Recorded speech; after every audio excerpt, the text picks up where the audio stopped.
Ladies and gentlemen, presidents, ladies and gentlemen, ambassadors, ladies and gentlemen of the United Nations family, ladies and gentlemen, members of the university community, dear friends, Mesdames et Messieurs les Présidents, Mesdames et Messieurs les ambassadeurs, Mesdames et Messieurs les membres de la famille des Nations Unies, Mesdames et Messieurs les membres de la communauté universitaire, chers amis. In 2008, Ecuador became the first nation to grant constitutional rights to nature. In 2009, the plurinational state of Bolivia recognized in its constitution the principles of buen vivir, good living, as guides for state action. These two events led the United Nations General Assembly to proclaim 22nd April International Mother Earth Day and to adopt its first resolution on harmony with nature, which are the origin of the United Nations Harmony with Nature program.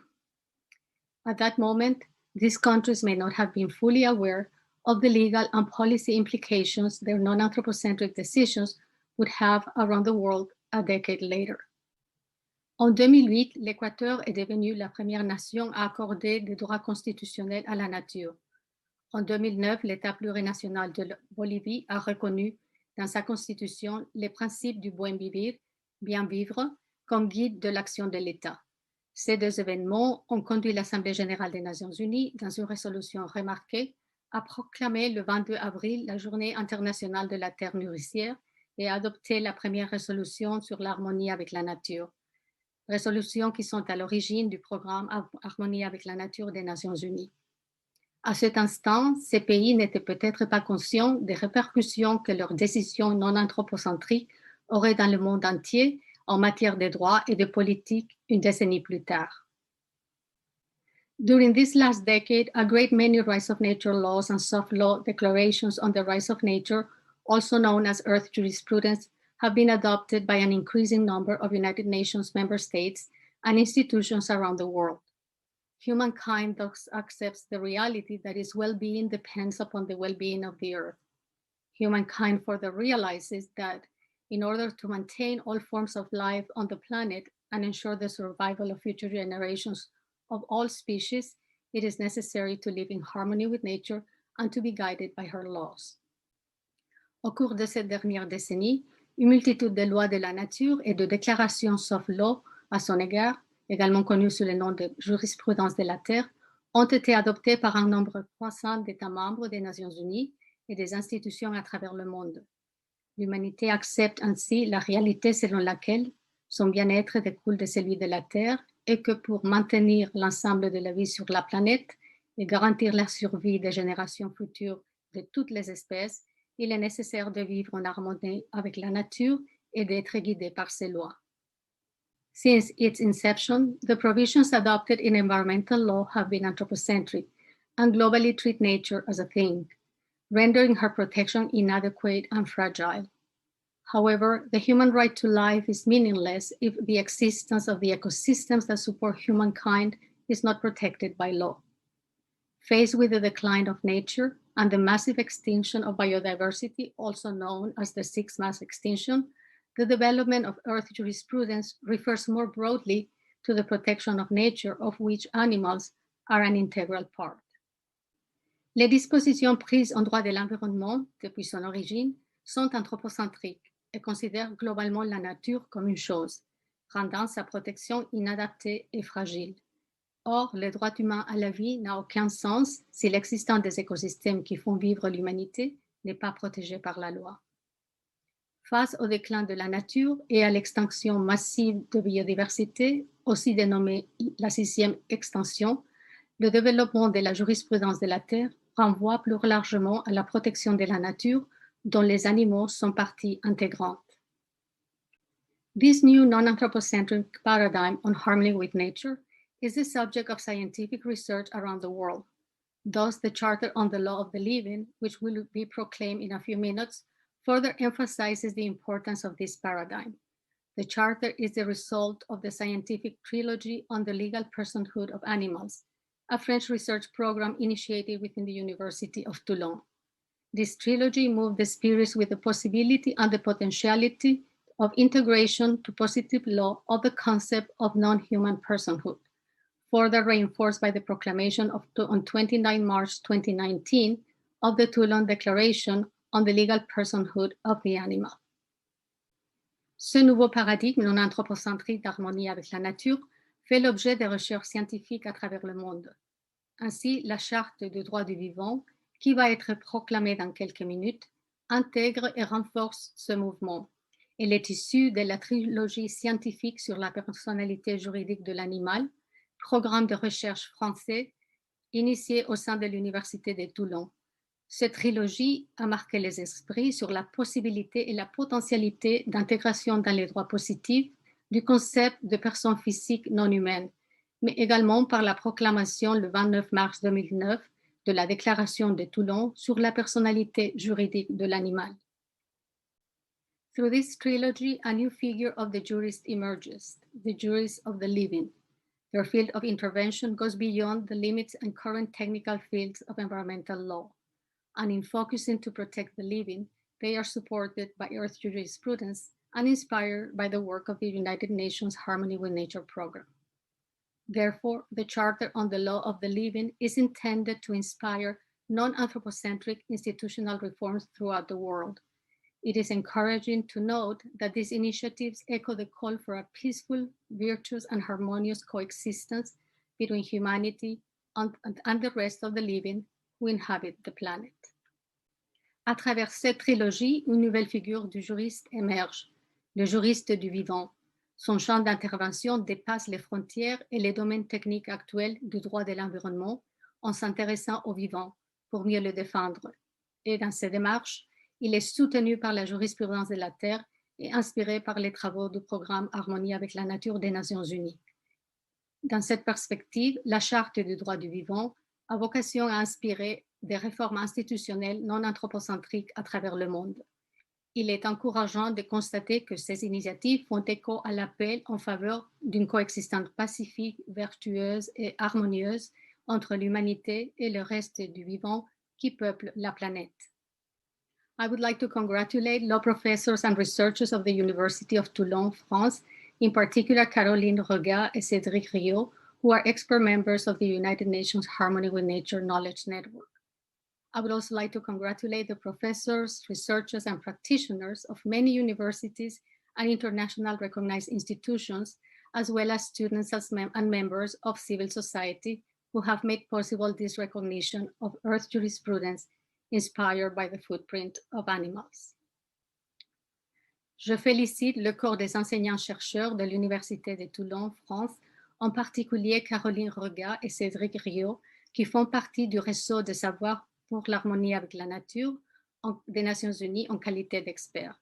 Je félicite les enseignants-chercheurs et praticiens de nombreuses universités et institutions reconnues mondialement, ainsi que les étudiants et membres de la société civile qui ont rendu possible cette reconnaissance de la jurisprudence de la Terre, inspirée par des empreintes d'animaux. Thank you for your attention. Je vous remercie de votre attention.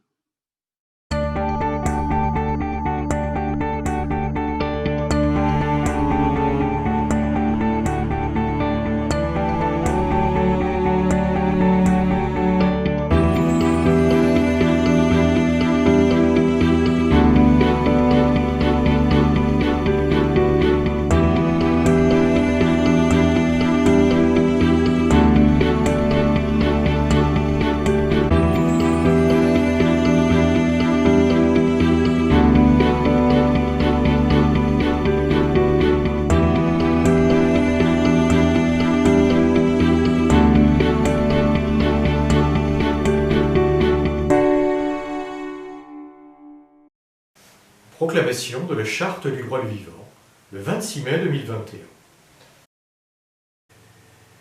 Charter on the Law of the Living, proclaimed on 26, 2021.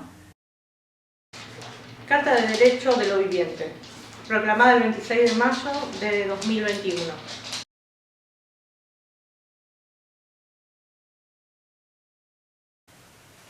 Prenons acte du déclin de la nature et de l'extinction de milliers d'espèces induits par l'Anthropocène. Observing the decline of nature and the extinction of thousands of species induced by the Anthropocene, Observando el declive de la naturaleza y la extinción de miles de especies inducidas en el Antropoceno, Reconnaissant, dans une logique d'évolution, la filiation entre les espèces et les liens qui existent entre elles au sein d'une communauté des vivants. Acknowledging, as part of an evolutionary logic, the filiation among species and the relations that exist among them within the community of the living. reconociendo en una lógica de evolución la filiación entre especies y los vínculos que existen entre ellas dentro de la comunidad de los vivientes, Soulignant que cette communauté regroupe des êtres visibles et invisibles, profondément interconnectés dans une histoire et un destin qui leur sont communs.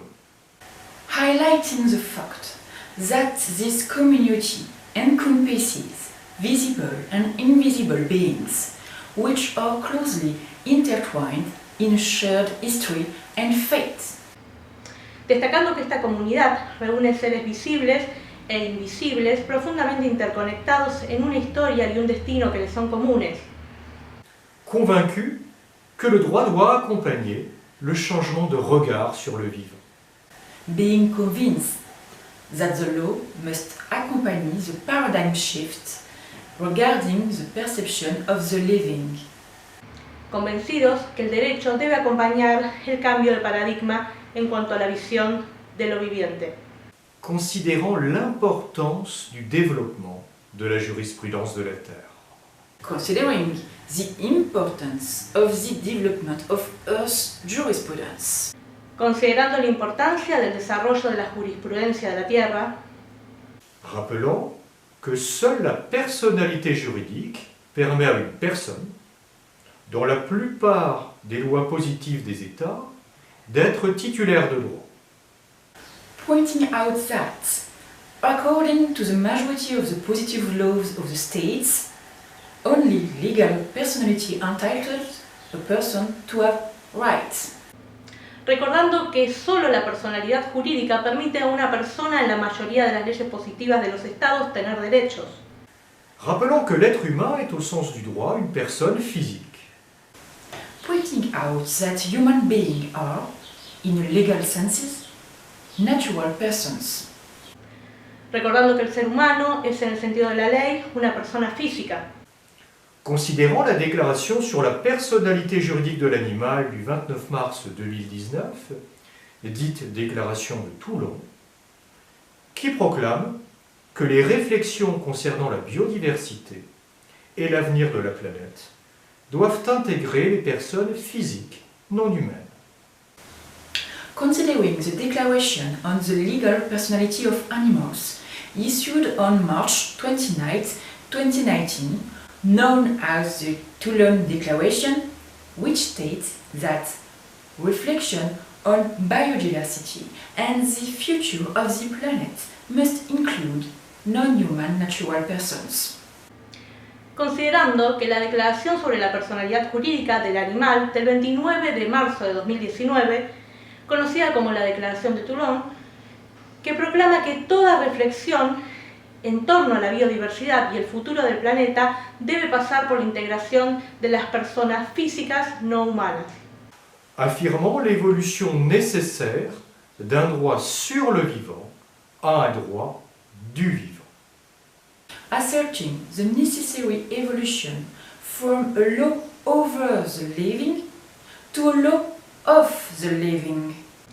afirmando la necesaria evolución de un derecho sobre lo viviente a un derecho de lo viviente, Soucieux d'assurer un développement durable, raisonnable et équilibré pour les générations humaines et non humaines, présentes et futures. Concerned about ensuring and wishing to ensure sustainable, reasonable and balanced development for present and future human and non-human generations. preocupados por garantizar un desarrollo sostenible, razonable y equilibrado para las generaciones humanas y no humanas presentes y futuras, Nous, citoyens de la Terre, juristes du vivant, proclamons la présente charte. Oui, citizen of the earth, jurist of the living, proclaim the Charter. Nosotros, ciudadanos de la tierra, juristas de lo viviente, proclamamos esta carta. Article 1er. Objectif, principe et clé d'interprétation textuelle. Dans un objectif visant l'harmonie entre l'être humain, l'animal et la nature, la présente charte a vocation à intégrer les divers ordres juridiques à travers le monde, afin de poser, pour l'avenir, les principes et clés d'interprétation textuelle du droit du vivant. Section 1. Objectives, principles and interpretation keys.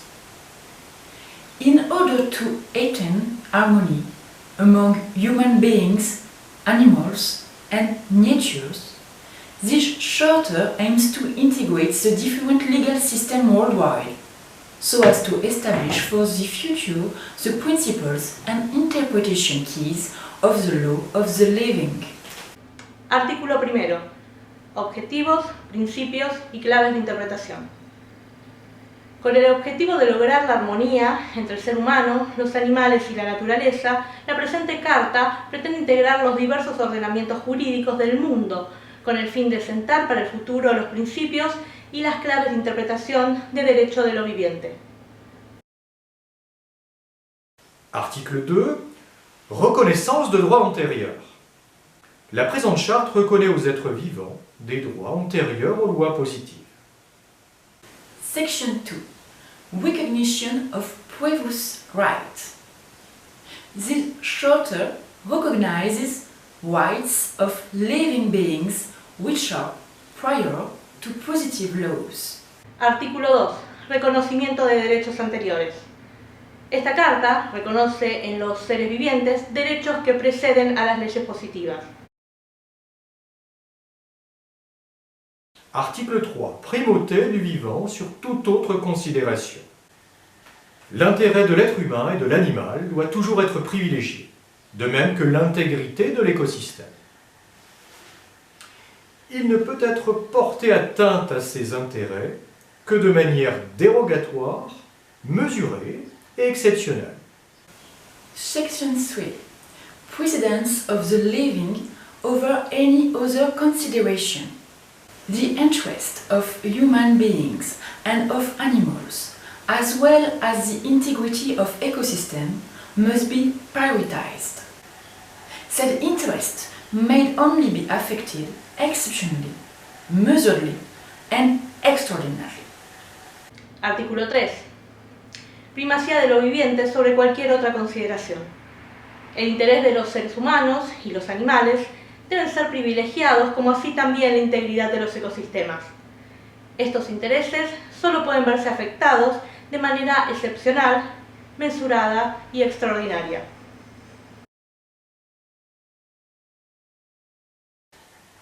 Article 4. Équilibre et régénération des cycles de vie. Les évolutions d'ordre social, économique, juridique, technologique ou de toute autre sorte, individuelle ou collective, doivent être guidées par la recherche d'un juste et viable équilibre au sein d'une communauté des vivants, en veillant à préserver et à régénérer ces cycles et processus vitaux. Section 4. Balance and regeneration of life cycles. Social, economic, legal, technological, or any other kind of development, whether individual or collective, must be guided by the Church for a fair and viable balance within the community of the living, being careful to preserve and regenerate their life cycle and processes. Artículo 4. Equilibrio y regeneración de los ciclos de vida. Los desarrollos de carácter social, económico, legal, tecnológico o de cualquier otro tipo, individual o colectivo, deben ser guiados por la búsqueda de un equilibrio justo y viable dentro de la comunidad de los vivientes, cuidando de preservar y regenerar sus ciclos y procesos de vida. Le 5, intégration dans le droit du vivant de données non anthropocentrées. Toutes les avancées non anthropocentrées doivent être prises en compte par le droit du vivant pour impulser des dynamiques juridiques propres à préserver l'avenir de la terre-mère et de ceux qu'elle accueille en son sein. Section 5. Integration of non-anthropocentric data in the law of the living. All non-anthropocentric advances must be taken into account by the law of the living to promote proper legal dynamics and to preserve the future of Mother Earth and those who are embraced by her. Artículo 5. Integración en el derecho de lo viviente de datos no antropocéntricos. Todos los avances no antropocéntricos deben ser tomados en cuenta por el derecho de lo viviente para estimular dinámicas legales y adecuadas, como así también para preservar el futuro de la Madre Tierra y de aquellos quienes son acogidos por ella.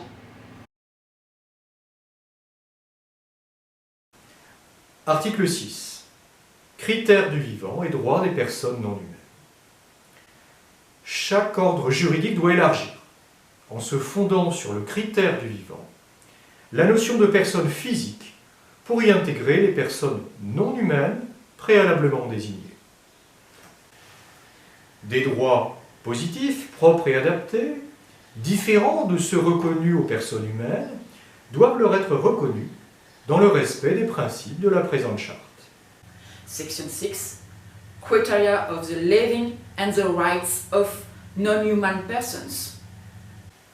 It is necessary to widen each legal system based on the criteria of the living as well as the notion of natural persons to include the above mentioned non-human persons.